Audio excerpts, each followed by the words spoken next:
अब मक्का मस्जिद जब बनी एएसआई था क्या वहां पे? चार मीनार जब बना जब एएसआई था क्या? लाल किला जब बना एएसआई था क्या? कुतुबशाही मस्जिदें अपने हैदराबाद में ईश्वर अली साहब देखे जब एएसआई था क्या? वो क्या था? वक्फ बाय यूसेज है, बाय यूसेज वक्फ है वो। और ये बार बार बीजेपी बोलती है अरे नहीं ये लोग तो जहां दस्ती रखे इनकी वक्फ हो जाती। कोई होता क्या ऐसा? बोलिए आप। दस्ती रखे तो वक्फ क्यों जाती?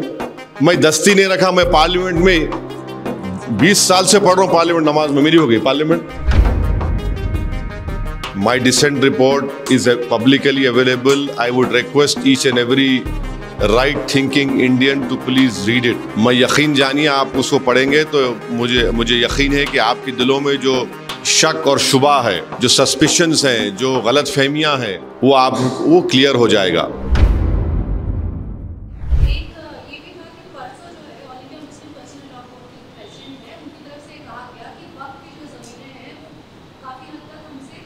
हमारे हाथ से जा चुकी है कई, मतलब जो पहले से कब्जे हुई अब जो बिल आ रहा है इसमें एक चीज़ ये की जा सकती है, गली मोहल्ले में जो मस्जिद है या जो भी इन सारी चीज़ों को अगर प्रोटेक्ट करना है तो उनको ट्रस्ट में तब्दील किया जाए। क्या आप इस बात से सहमत हैं? नहीं, देखिए मैं अपनी बात कर रहा हूँ। मैं पर्सनल लॉ बोर्ड, सुनिए पर्सनल लॉ बोर्ड के स्पोक्स पर्सन है, वो आपके सवाल का जवाब देंगे। मैं अपनी बात कर रहा हूँ। मैं पार्लियामेंट में जो बोला हूँ और पार्लियामेंट की जो जॉइंट वर्किंग कमेटी में जो हमारे डिलिब्रेशंस हुए, जो हम अपनी बात को रखे, और मेरी जो डिसेंट रिपोर्ट है जो 122 पेजेस के ऊपर मुश्तमिल है।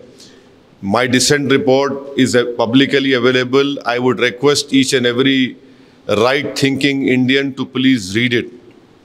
उसको पढ़िए आप। मैं यकीन जानिए आप उसको पढ़ेंगे तो मुझे यकीन है कि आपके दिलों में जो शक और शुबा है, जो सस्पिशंस हैं, जो गलत फहमियां हैं, वो क्लियर हो जाएगा। और ये बार बार बीजेपी बोलती है अरे नहीं ये लोग तो जहां दस्ती रखे इनकी वक्फ हो जाती। कोई होता क्या ऐसा? बोलिए आप। दस्ती रखे तो वक्फ क्यों जाती? मैं दस्ती नहीं रखा, मैं पार्लियामेंट में 20 साल से पढ़ रहा हूं, पार्लियामेंट नमाज में मेरी हो गई पार्लियामेंट। 20 साल से पढ़ रहा हूं पार्लियामेंट नमाज में, कोई कोने में जाके। अगर टाइम मिला तो सामने मस्जिद चले जाता हूं। बाद वक्त डिबेट्स ऐसे चलते पार्लियामेंट में कि आपको स्पेशली मगरिब का टाइम कम रहता आपके लिए, तो आपको पार्लियामेंट में हम कोने में पढ़ते। मैं नहीं बल्कि हमारे असराउल्लाह कासमी मरूम जनाब बर्क साहब, ऐसे कई एमपीज को हम तो बाद कोने में साथ पढ़ लेते थे। क्योंकि आप जब अपने घर से दूर जाते हैं तो सफ़र की नमाज होती, खसर बोलते हैं, कम नमाज छोटी हो जाती हो, तो मेरी हो जाती पार्लियामेंट। तो कोई समझने की बात तो होना ना। और ये आप बोल रहे नहीं आपकी प्रॉपर्टी वक्फ कर सकते। आपकी प्रॉपर्टी वक्फ हुई ना। आप एएसआई कब बना? एएसआई कब बना? 1880 में एएसआई बना ना। अब मक्का मस्जिद जब बनी एएसआई था क्या वहां पे? चार मीनार जब बना जब एएसआई था क्या? लाल किला जब बना एएसआई था क्या? कुतुबशाही मस्जिदें अपने हैदराबाद में ईश्वर अली साहब देखे जब एएसआई था क्या? वो क्या था? वक्फ बाय यूसेज है, बाय यूसेज वक्फ है वो। आज आप बोल रहे नहीं एएसआई में आ गया तो मेरी हो जाती, वक्फ की रहती। ये तो नाइंसाफी है ना। ये तो अब छीन रहे मुझसे आप मेरी प्रॉपर्टी को।